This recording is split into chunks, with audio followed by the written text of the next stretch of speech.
తెలుగు అంటే రాష్ట్రాల్లో కావచ్చు. దేశవ్యాప్తంగా నిర్వహించేటువంటి ఇట్లాంటి జాతీయ స్థాయి పరీక్షలకు రాష్ట్ర ప్రభుత్వాలతో సమన్వయం చేసుకొని నడవాలి. మరోవర్ నడవాలి. ప్రైవేట్ ఏజెన్సీల మీద ఆధారపడకుండా ఉండాలి. అవన్నీ చేస్తున్నారు. అవన్నీ చేస్తున్నా కానీ వ్యవస్థలో లోపం ఎక్కడ జరుగుతోంది అన్నది ఇక్కడ అర్థం కానటువంటి అంశం. సో ఏదో ఒక కల్ప్రిట్ లేకుండా ఎక్కడో ప్రింటింగ్ ప్రెస్ నుంచో లేదంటే ఎక్కడో కల్ప్రిట్ లేకుండా ఇవన్నీ ఉండవు.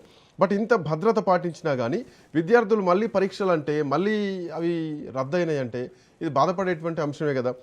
ఎక్కడ సార్ ప్రక్షాళన ఎక్కడ చేయాలి, ఎక్కడ ఇప్పుడు మీరు మళ్ళా ఫీజు పునర్వ్యవస్థీకరించాలి? కట్టక్కర్లేదు, లేదా అదే హాల్ టికెట్ తోటి మీరు రాయొచ్చు, ఇలాంటి కబుర్లు ఎన్నైనా చెప్పొచ్చు. అవును అవును కానీ ఆ కాన్సన్ట్రేషన్ ఉంటుందా? ఒక ఎగ్జామ్ కి ఫలానా రోజు ఎగ్జామ్ అంటే ఉండేటువంటి కాన్సన్ట్రేషన్ వేరు. ఇది పేపర్ లీకేజ్ కారణంగా ఇది పోయింది అంటే అనేక మందిలో మానసికంగా దాని ప్రభావం ఎట్లా పడుతుంది? పాయింట్. దాని ప్రభావాన్ని మనం ఎవరైనా మెజర్ చేయగలమా? ఖచ్చితంగా చేయలేము. దాని ప్రభావం ఖచ్చితంగా పడుతుంది కొంతమంది మీద.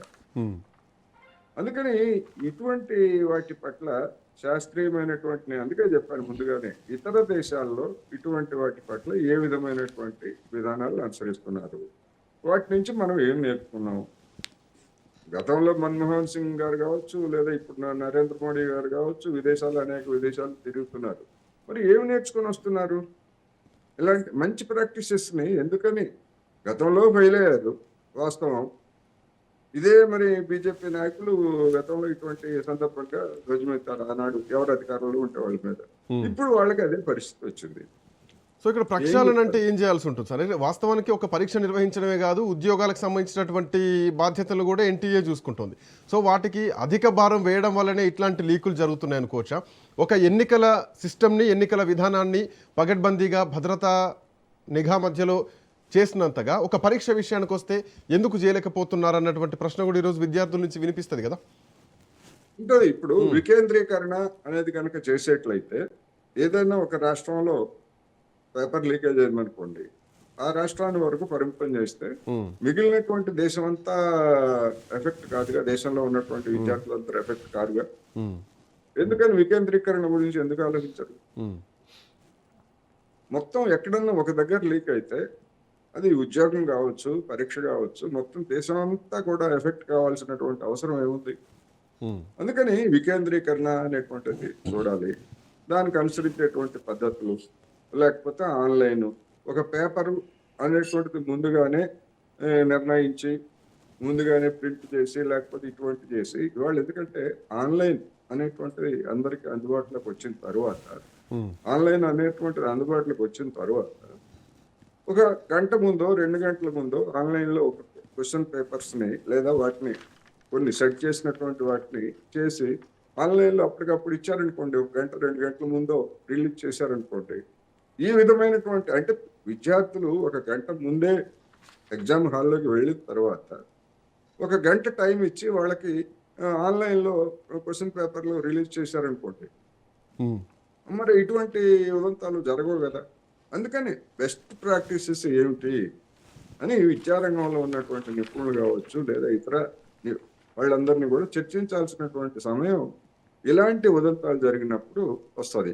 కానీ తర్వాత మళ్ళా మనం మీడియా పట్టించుకోదు, అలాంటి విశ్లేషకులు పట్టించుకోరు, పార్టీలు పట్టించుకోవు, విద్యార్థులు పట్టించుకోరు. ఇది ఎప్పుడు జరిగేదండి. మన ప్రయత్నం మనం చేద్దాం అనేటువంటి ఒక మెట్ట వేదాంతానికి మొత్తం కూడా యావత్ సమాజం గురవుతాం. సో వాస్తవానికి అప్లై చేసుకుంది దాదాపు 24 లక్షల మంది అప్లై చేసుకున్నారు. ఎంబీబీఎస్ విషయానికి వస్తే 1,00,000కు పైగా సీట్లున్నాయి. బీడీఎస్లో 27,000కు పైగా సీట్లున్నాయి. వీటి కోసమే పోటాపోటీగా చదివి పుస్తకాల్లోనే పరిమితం ఉంటారు. వాస్తవం సార్, ఎంబీబీఎస్ చదవడం ఇక 10th క్లాస్ తర్వాత నుంచే మొదలైద్ది. 10th నుంచే వాళ్ళు ఇంటర్మీడియట్ బైపీసీ తీసుకోవడం, అక్కడ నుంచి ఎంబీబీఎస్ కోసం ప్రిపేర్ కావడం, ఎంబీబీఎస్ చదవడం, అక్కడ 5 సంవత్సరాలు, మళ్ళీ ఆ తర్వాత ఇక కెరీర్ మొత్తం కూడా ఎంబీబీఎస్ చదువులోనే అయిపోతుంది. ఇక నీట్ ఎగ్జామ్ వచ్చి రాసేటువంటి టైంలో ఇట్లా రద్దు అవ్వడం ఇది ఇవాళ కొత్తగా ఏం కాలేదు. గతంలో కూడా ఇందాక నేను నా మాటలో చెప్పాను, 2024 ఎన్నికల్లో ఎన్నికలను వస్తుంది, ఎన్నికల డిబేట్లు 2024 సంబంధించినటువంటి నీట్ ఎగ్జామ్లో కూడా అప్పుడు కూడా రద్దయిపోయింది. సో ఇట్లా ప్రతిసారి రద్దు అవ్వకుంటూనే వెళ్తే ఇక విద్యార్థుల భవిష్యత్ ఏంటి? విద్యార్థులకు భరోసా ఇచ్చేది ఎవరు?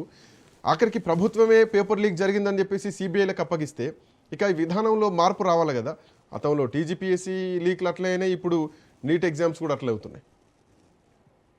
అందుకే ఉన్నంతలో వికేంద్రీకరణ, ఏ రాష్ట్రానికి ఆ రాష్ట్రం సీట్లు. ఉమ్, ఇప్పుడు ఇవి వచ్చేసరికి ఆల్ ఇండియా, ప్రతి రాష్ట్రంలో కూడా ఇతర ఉమ్, రాష్ట్రాలకు సంబంధించినటువంటి విద్యార్థులకు కోట ఇట్లాంటివన్నీ కూడా కొన్ని విధానాలు పెట్టారు. ఉమ్, ఆ విధానాలు నేను తప్పుపట్టిన కానీ ఉమ్, అటువంటి విధానాలు మరి వాటిని అమలు జరిపేటువంటి క్రమంలో ఏ రాష్ట్రంలో ఫలానా రాష్ట్రంలో చదువుకోవాలి అని ఎవరైనా విద్యార్థులు అనుకుంటే అటువంటి వాళ్ళకి ఆప్షన్ ఇవ్వండి.